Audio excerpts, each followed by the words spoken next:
लंबी लंबी केसिया दुलड़ती ने बेटी झारे लंबी हो बाल।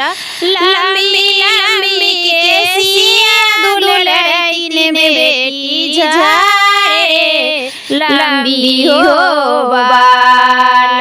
कुरसी बैसल अपना भैया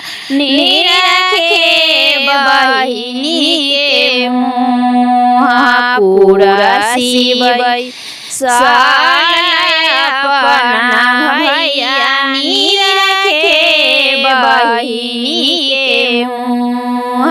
कालू तोर मुँह गे बहिनी फूलवा ऐसन फूला। कालू तोर मुँह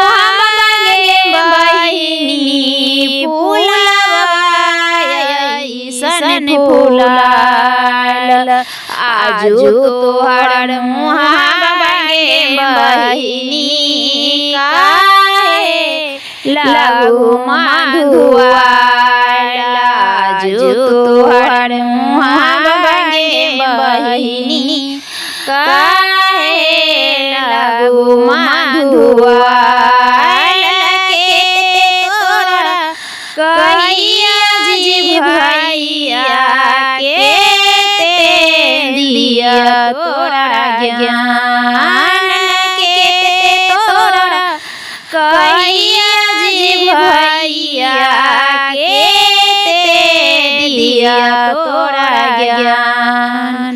चुटकी भसे नूर के कारण बहिनी होए तबीरान।